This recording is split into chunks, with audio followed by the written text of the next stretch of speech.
Romney won the third debate just like he won the other two. He not only won it by being a more attractive figure than Obama. Obama was constantly interrupting, constantly needling, constantly throwing gutter negatives, not looking presidential at all. But Romney won because he accomplished his strategic objectives in this debate. And let's go through them. The first was to show up. That is, to be on a par with the President of the United States, talking about foreign policy that is the President's domain and Romney's area of inexperience. And he did that. He sounded absolutely presidential, sometimes more so than Obama, and he certainly showed that his inexperience in foreign policy would not be a serious problem. I think he was very effective in projecting an aura of presidentiality about foreign policy.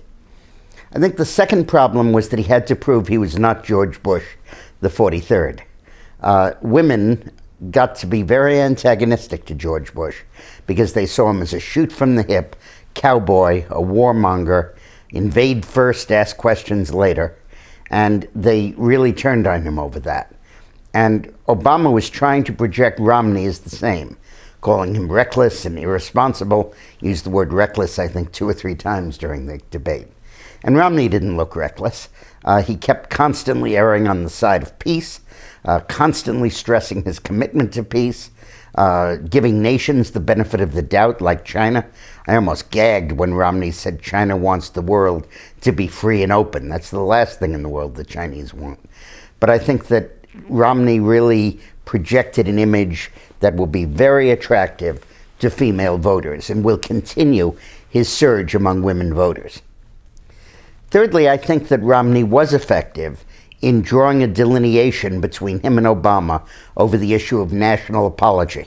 I think his critique of the apology tour, his quoting of the phrases there, the idea of daylight between us and Israel, I think he was effective on that. He should have gone on to the Muslim Brotherhood in Egypt and say, what the hell are we giving them $1.3 billion a year when they're becoming increasingly an adversary of the United States and Israel? But I think that Romney still, even within the restraints of not wanting to appear reckless, I think was very effective. I thought he really won the issue of China. And in these debates, he has really injected China as a big factor in the election. And Obama clearly was outclassed in that, and Romney went through a very prolific indictment. By the way, if we want to get the full story of how China rips us off, exploits us, steals from us, pirates, counterfeits, the whole bit, read Screwed, the book Eileen and I wrote, that really lays out an indictment, a bill of particulars against China. I thought Romney made the wrong decision in not going after Libya.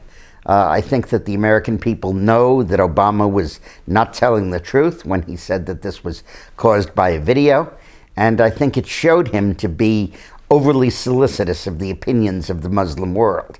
And I think Romney let that issue go.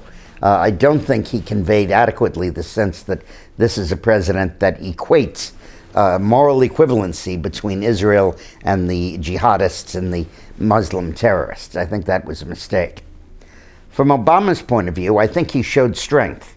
I think that the image that he's a weak president was rebutted tonight. I think he came across strong and forceful, competent. I think his explanations of his policies were very well done.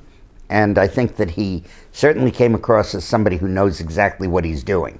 And whereas I was criticizing him for dithering on Iranian sanctions, which he did, he made it seem as if he was working diligently to put them in place, and it was a very complicated task. So I think he did well on that. But I also felt that he was swarmy in the way he got back at, kept going after Romney on personal attacks that had no place in the debate. And I thought Romney's answer was great. Personal attacks on me are not a form of leadership for the future, or not a plan for our country to grow. I thought that was very effective, and I think Obama really hurt himself. There was no question that the more likable person in that debate was Romney, the more presidential person was Romney, and the more Nixonian, really, was Obama. But I thought the real scoring that Romney did in the debate was not about foreign policy. I think he was very wise to bring this debate back to domestic policy. So about a third of the debate was on the U.S. economy, the school system, our balancing the budget, getting rid of the debt, and I think that Romney was very effective on that. Obama still hasn't learned how to handle that issue. His criticism of Romney's $5 trillion plan for not adding up puts you to sleep, and he's the last person in the world that should talk about irresponsibility and false promises about deficit reduction. And I think Romney, by bringing it back to the economy, really brought it back to his powerhouse. I thought Romney started slow in the debate. I think he was cautious. I think he was a little risk-averse. I think he was a little bit like a team that's ahead playing a prevent defense in the last quarter. And they always score a touchdown on you when you do that. And I thought Obama did well in the first half hour. I thought we were in for a long night. But I think in the last hour, Romney really came back. And this ultimately was Romney's night. And I expect the surge to continue. Not in Afghanistan, in the polls for Romney. So come on back tomorrow, and I'll talk about the strategic implications of this debate and where I think it leaves the race and what is the trajectory of the race that I think we can now see straight through to Election Day. Thanks a lot for watching.